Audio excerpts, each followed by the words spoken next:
Dunia panggung adalah dunia yang membesarkan mental dan kemampuan Bagito. Sebuah proses dijalani demi memajukan kemampuan diri dan kelompok. Bayaran sekedar nasi bungkus pun diterima demi jam terbang.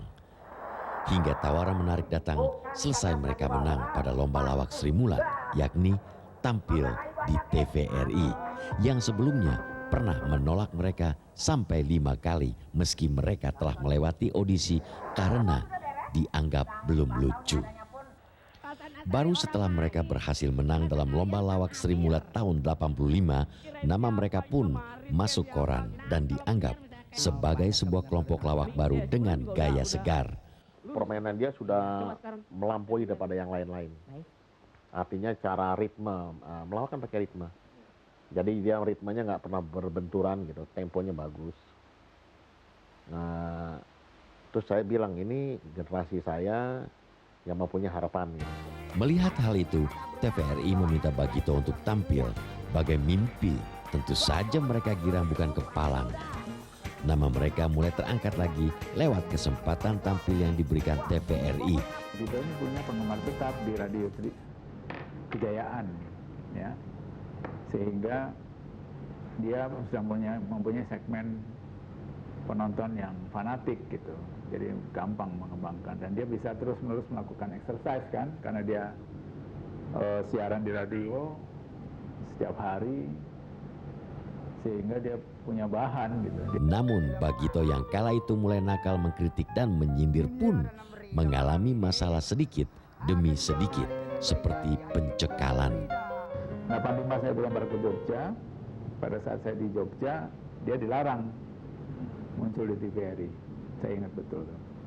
Kritik sosial lebih kuat. Nah, di situ banyak sekali resistensi, banyak sekali larangan, banyak sekali. Tampil di TV adalah keuntungan bagi Bagito dan ketika kesempatan itu dipotong, tentu saja mereka sedih. Waktu itu Menteri Dalam Negerinya Pak Parjo Rustam, tersinggung dia. TVRI ditegur. Nggak boleh siaran lagi deh, kasihan saya. Tapi saya bilang nggak usah, saya ketemu nggak usah takut, bikin lagi begini. Karena saya pikir ini sesuatu yang berani gitu, melawak yang berani bisa menuangkan sesuatu yang ada di masyarakat melalui komedi. Yang lain kan takut, cuman membebek, memuji-muji apa ya. Nah, terus ketika saya kembali ke TVRI tahun 87, saya izinkan lagi. Itu makanya dia merasa mendapat support dari saya waktu itu. Saya sih sederhana alasannya. Sejauh itu dikemas dalam komedi, dalam joke, itu sebetulnya nggak ada masalah karena budaya kita juga mengizinkan seperti itu kan. Tarik ulur selalu mewarnai perjalanan Bagito dalam usaha untuk dapat terus tampil di televisi.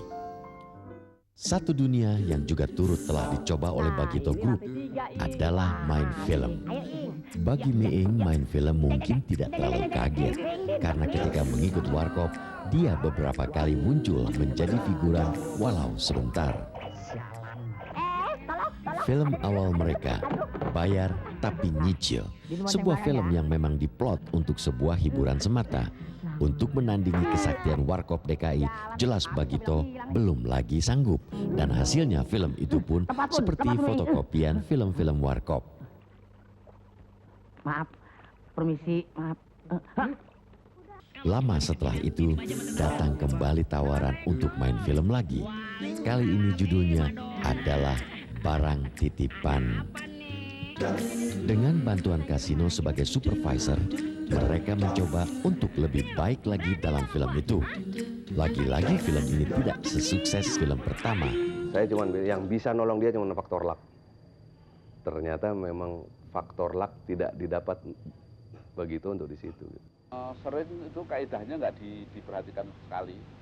Artinya film itu walaupun diadain, tapi rasa kepercayaan itu harus dibangun. Misalnya begini, kalau orang dipukul di dalam film itu pukulan benar dan jatuh dan benar-benar kesakitan.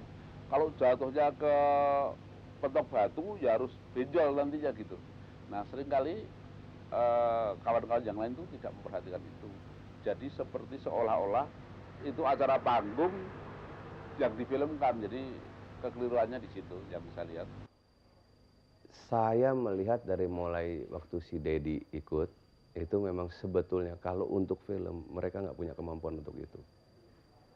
Mereka memang sama sekali nggak punya kemampuan, katakan acting gitu ya.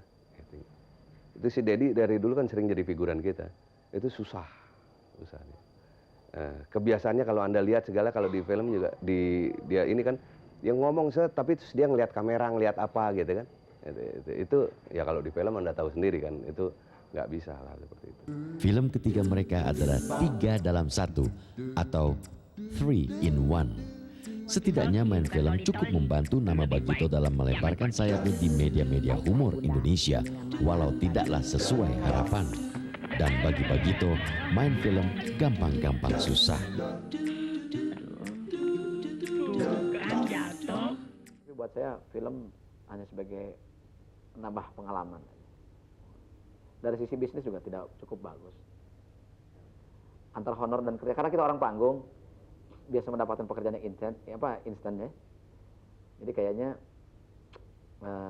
tidak cukup menguntungkan. Honornya kecil, kerjanya lama, capek, udah diputar dimaki-maki orang. Ngelawak di panggung tampak lebih seperti jodohnya Bagito, dan film ketiga ini membuat sadar bahwa Bagito tidak berbakat di dunia ini. Biarlah. Dan tawaran main film tak pernah mereka ladeni lagi. Konsentrasi ke panggung lebih jauh menguntungkan nama mereka. Ketika stasiun TV baru hanya TVRI, praktis Bagito harus menggantungkan impiannya kepada satu-satunya ibu kandung pertelevisian itu. Mereka harus jatuh bangun dengan masalah cekal-mencekal dan segala peraturan yang membatasi ruang gerak mereka.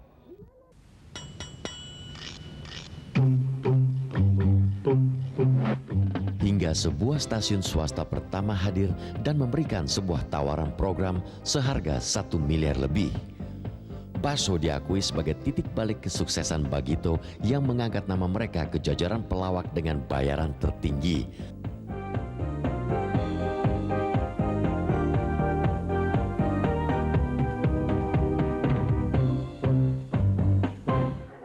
Tampil tiap minggu membuat mereka menjadi makin akrab di mata penonton hingga nama serta acara itu pun terangkat. Bahkan rating acara Basho menduduki peringkat teratas setiap minggunya. Ada ini burung dara giring nggak? Ada juga cabai giling. Kelihatannya reggae alirannya nih. Ya. Basho tampil dengan format yang matang, tampil dengan bahan lawakan yang baru dan fresh, syarat dengan sentilan sosial dan sindiran politik. Kalau Bapak yang sebagai investor, tentunya wartawannya harus qualified Pak ya. Oh iya. Saya usulkan Eros Jarot, kalau nggak Gunawan Muhammad Pak. 1995, Bagito meluncurkan sebuah buku yang berkisah tentang perjalanan kelompok mereka. Diberi tajuk Trio Pengusaha Tawa. Buku yang ditulis dengan pendekatan kemanusiaan oleh Heri Gendut Janarto kembali mengkukuhkan Bagito sebagai kelompok yang sedang menapaki kesuksesan karir dan menaikkan derajat citra pelawak di Indonesia. Lepas dari program Basho yang kala itu tidak lagi diperpanjang, Bagito mulai tampil dalam format yang sama sekali jauh dari Basho, yakni Gebyar BCA. Ditayangkan pertama kali awal Oktober 1997. Mereka pun membawakan sebuah acara yang mungkin masih susah diterima karena format yang masih kental diingat orang dengan program baksonya. Sebagai bangsa Indonesia dalam keadaan seperti ini, kita harus sering-sering bercermin. Ya. Dengan bercermin, apakah kita masih mampu dengan segala kemampuan kita bertahan untuk mengurus rakyat ini? Bagito dipasangkan dengan artis cantik, Maudy Kusnaidi. Mereka tampil dengan berbagai permainan dan presentasi produk dari sponsor. Secara mendasar, acara Gebyar cukup sukses dan Bagito pun tetap memunculkan image mereka dengan tetap tampil kritis dan nakal dengan sindiran dan kritikan setiap Sabtu malam. Namun banyak muncul kritikan terhadap penampilan mereka yang mulai terlihat menurun. Pada saat itu kebebasan buat bercanda soal seperti itu agak susah, agak dibatasi, bukan agak dibatasi, sangat dibatasin. Bang Gito yang paling berani ke arah situ, ya kan? Sedikit-sedikit aja rasanya udah lucu banget buat kita, karena kita udah bisa dibelenggu kan waktu itu. Tapi pada saat sekarang, lu mau ngomong apa aja terserah, ya kan? Lu mau ngomong apa terserah, ya akhirnya ya buat orang juga nggak terlalu spesial lagi, karena lu ngomong apa aja terserah gitu.